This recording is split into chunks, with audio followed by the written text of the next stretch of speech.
અમરેલી જિલ્લામાં ખેડૂતો મુશ્કેલીમાં મુકાયા છે।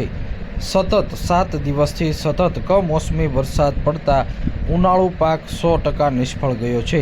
ઉનાળુ પાકમાં ખેડૂતોએ બાજરીનું વાવેતર કર્યું હતું, પરંતુ કમોસમી વરસાદ પડવાને કારણે બાજરીનો પાક 100% નુકસાન પહોંચ્યું છે। નામ રાદડિયા ચિરાગ છે અને હું ખેડૂત છું। મારે 14 વીઘાની ડુંગળી હતી અને કમોસમી વરસાદના કારણે પલ્લી ગયેલી છે અને 100 આંબાના થડિયા છે બગાયતમાં અને કેરીના પાકમાં બહુ નુકસાન છે। તો સરકારની પાસે મારી એટલી અપેક્ષા છે કે થોડુંક આમાં સહાય આપે। અને આના આગલા વર્ષે મારે ડુંગળી 17 વીઘાની પલ્લી ગયેલી હતી અને અત્યારે મારે 7-8-10 લાખનું નુકસાન છે અને બાજરો હતો, બાજરોય પલ્લી ગયો છે અત્યારે। તો સરકાર પાસે મારી એટલી અપેક્ષા છે કે આમાં થોડીક સહાય આપે ને કાંઈક થોડુંક વળતર આપે।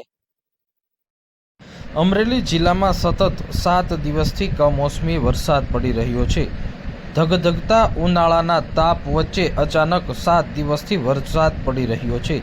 વરસાદ પડવાને કારણે ઉનાળુ પાકમાં બાજરીનો પાક તેમજ ડુંગળીના પાકને નુકસાન પહોંચ્યું છે, તો સાથે જ બાગાયતી પાકમાં પણ નુકસાન પહોંચ્યું છે।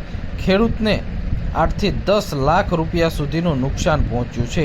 ખેડૂતો દ્વારા તાત્કાલિક ધોરણે સર્વે કરવામાં આવે અને સહાય આપવામાં આવે તેવી માંગ કરવામાં આવી છે।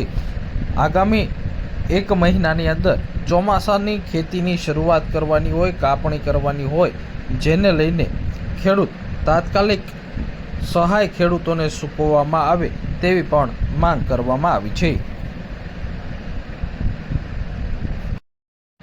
અમરેલી જિલ્લાના સાવરકુંડલા તાલુકાના ઓળિયા ગામના ખેડૂત ચિરાગભાઈએ જણાવ્યું કે ગયા વર્ષે પણ કમોસમી વરસાદ પડવાને કારણે અને વાવાઝોડું આવવાના કારણે લાખો રૂપિયાનું નુકસાન પહોંચ્યું હતું। ગત વર્ષે વાવાઝોડું હોવાને કારણે 15 થી 17 લાખનું નુકસાન થયું હતું, તો ચાલુ વર્ષે પણ પોતાની ડુંગળી, આંબા તેમજ બાજરીના પાકને મોટી નુકસાની પહોંચી છે।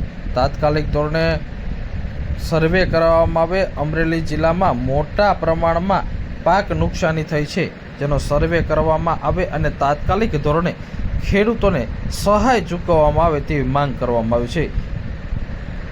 અમરેલી જિલ્લાના ગામડાના ખેડૂતો મુશ્કેલીમાં મુકાયા છે। ચોમાસાના પાક બાદ શિયાળાનો પાક પણ નિષ્ફળ ગયો હતો અને ઉનાળામાં કમોસમી વરસાદ પડવાને કારણે ખેડૂતોનો પાક નિષ્ફળ ગયો છે।